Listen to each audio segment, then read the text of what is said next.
A very good evening to all of you, my dear kids. I am Manisha Das on behalf of eTuition family. Welcome you all to today's class. Let me remind you that our eTuition family is providing quality education for your better tomorrow. So don't forget to be a part of our family, okay? So my dear class 8 students, today we are at the part 3 of our lesson, reproduction in animals. मैंने आपको पिछली class में एक question पूछा था, right? From a single cell how a full organism is formed, right? एक छोटे से सेल से कैसे एक बड़ा सा ऑर्गेनिज्म फॉर्म होता है. And in today's part will be discussing the same, that development of embryo. Okay, so let's get started. So in today's part we will be discussing about viviparous and oviparous animals, development of embryo, metamorphosis, asexual reproduction and cloning. These are new terms, right? Before that let me ask you one question. मुर्गी अंडे देती है, okay, और human जो होते हैं इंसान बच्चे पैदा करते हैं. डिफरेंस क्या है? हमने जाइगोट तक पढ़ लिया, जाइगोट तक सेम होता है. उसके बाद जो डेवलपमेंट होता है बेबीज़ के वो कैसे होता है, कहाँ पे होता है, जिसके बारे में हम आज पढ़ेंगे. तो पहला टर्म आता है हमारा विविपैरस एंड ओविपैरस एनिमल्स. होते क्या हैं ये? See, the animals which give birth to young ones are called as viviparous animals. You can see in this picture also. See how the elephant is giving birth to its baby. So it is a viviparous animal. और जो अंडे देते हैं वो होते हैं oviparous animals. Those animals which lay eggs are called as oviparous animals. Okay. Now next. See, the eggs of a few animals are easy to observe. Like we can see here the bird is laying eggs. So they are called as oviparous animals. And some animals are there whose eggs we cannot see, like our dog, cat, cow. They are, why we cannot see? Because they do not lay eggs only, they give birth to the young ones. So they are called as viviparous. Those who give O means anda are called as oviparous, and those who give birth are called as viviparous.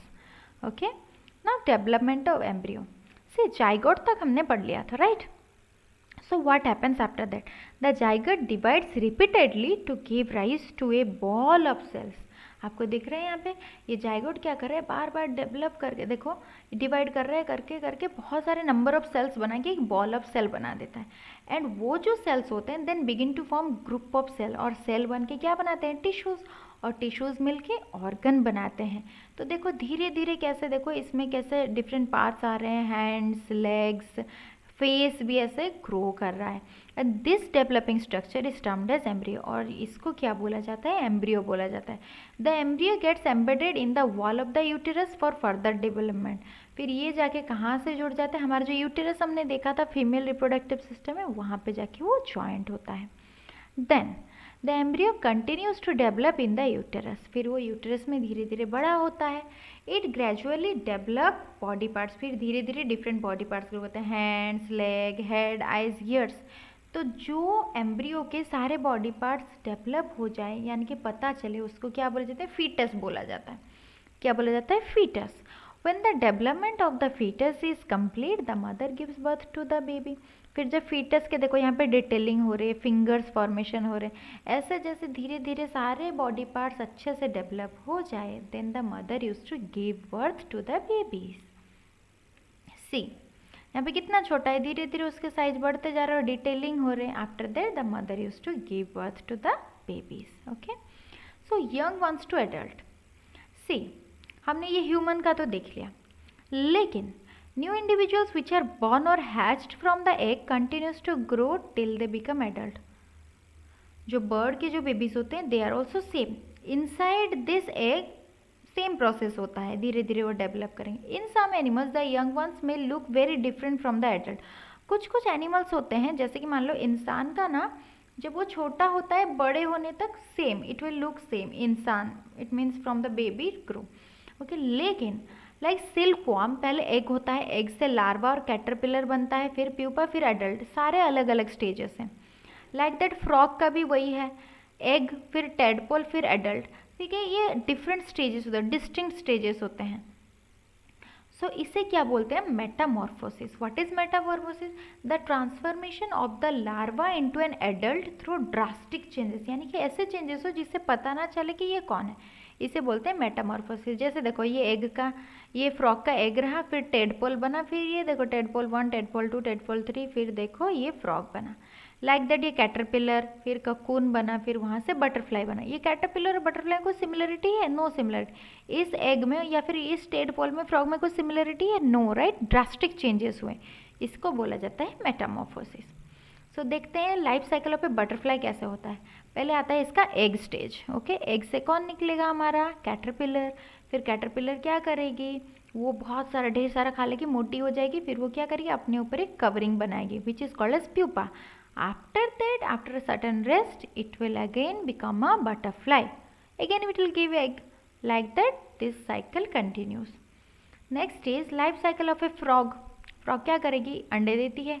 Then tadpole 1, tadpole 2, फिर उससे फ्रॉगलेट्स बनेंगे, फिर adult frog बनेगा, फिर ये अंडे देगा। तो like that this cycle continues throughout their life. Okay, then what is asexual reproduction? Sexual हमने पढ़ा था, वन सेक, सेक्सुअल हमने क्या पढ़ा था? Fusion of male and female. यहाँ पे फ्यूजन ही नहीं होगा मेल एंड फीमेल गेमेट्स का। Reproduction in which a single parent, एक ही parent is involve, that is called as asexual reproduction.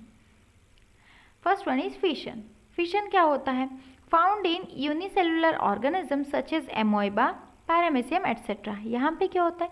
जो ये पेरेंट सेल है ना, वो क्या करेगी? डिवाइड करती है 2 पार्ट्स में, जिसे हम बाइनरी फिशन बोलते हैं, या फिर बहुत सारे पार्ट्स में हो जाएंगे तो मल्टीपल फिशन। तो बाइनरी फिशन में देखो ये है एमोइबा, ठीक है। यहाँ पे पहले क्या डिवाइड है? इसका न्यूक्लियस 2 पार्ट्स में, फिर साइटोप्लाज्म डिवाइड, फिर 2 डॉटर सेल बन गए। Amoeba is a single celled organism. It begins the process of reproduction by the division of its nuclei into 2 nuclei, जो कि हमने देख लिया। उसके बाद क्या होंगे? न्यूक्लियस मिल गया एक दोनों को, फिर साइटोप्लाज्म डिवाइड करेंगे, फिर उससे 2 डॉटर एमोइबा फॉर्मेशन हो जाएंगे। Next one is budding. Budding कहाँ पे दिखाए थे? हाइड्रा में। ओके, ये होता है बर्ड, आपको दिख रहा है छोटा सा आउट ग्रोथ बर्ड। फिर ये धीरे धीरे मैच्योर होंगे, जब ये पूरे मैच्योर हो जाएंगे, ये कट होके फिर इससे नए हाइड्रा से फिर एक दूसरा ऑर्गेनिज्म बनेगा, लाइक हाइड्रा एंड ईस्ट। सो और एक क्लोनिंग है। क्लोनिंग यानी क्या? एग्जैक्ट कॉपीज बनाना, क्योंकि इसमें हम लोग थोड़े थोड़े डिफरेंट होते हैं पेरेंट्स से, बिकॉज डिफरेंट तो होंगे, पूरे सिमिलर नहीं होते।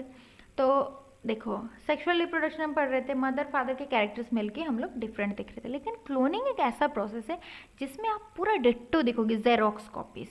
सो cloning is the production of an exact copy of a cell or any living part or a complete organism. Okay, so cloning of an animal was successfully performed for the first time क्या? Sheep में किया गया था। ओके, कौन किए थे? Ian Wilmut and his colleagues at the Roslin Institute of Edinburgh, born on 5th, they successfully cloned a sheep जिसका नाम था डॉली, और Dolly was born on 5th जुलाई 1996 में, और फर्स्ट ममल टू बी क्लोन्ड उन्होंने बनाया। कैसे बनाया? क्या किए? मेमोरी ग्लैंड का सेल उन्होंने कलेक्ट किया फीमेल फिन डॉर्सेट शीप से, और एग कहाँ से लिया उन्होंने? किसका एग लिया उन्होंने? स्कॉटिश ब्लैकफेस ईयू का। Okay, after that the nucleus was removed from the egg and then the nucleus of the mammary gland, इसका सेल, इसका जो न्यूक्लियस, जो मेमोरी ग्लैंड का न्यूक्लियस को यहाँ पे उन्होंने डाल दिया। फिर जो ऑर्गेनिज्म फॉर्मेशन हुआ, कौन थी? डॉली थी, और जिसके पास किसके कैरेक्टरिस्टिक्स थे? इसके कैरेक्टर, क्योंकि इसके न्यूक्लियस को हमने इस पे इंसर्ट कर दिया था।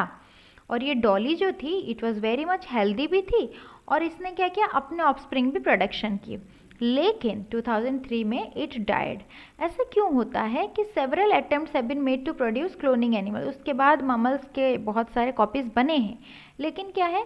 वो जल्दी मर जाते हैं, ज़्यादातर एबनॉर्मल पैदा होते हैं या फिर जल्दी मर जाते हैं। Okay, because nature is great ना, नेचुरली जो होता है ये हम आर्टिफिशियली कर रहे हैं। But although science is developed, बहुत सारे हाइब्रिड वैरायटीज़ भी आ रहे हैं। So I hope it is clear to you now. Every story has an end, but in life every ending is just a beginning. मान लो एक seed, एक fruit हमने खा लिया, एंड फ्रूट का दी एंड हो गया ना, लेकिन उसका जो सीड है उसमें क्या है? एक लाइफ पल रही है। अगर वो सीड को ठीक से पानी और मिट्टी मिल जाए, उससे एक न्यू बिगनिंग, न्यू शुरुआत होगी ना।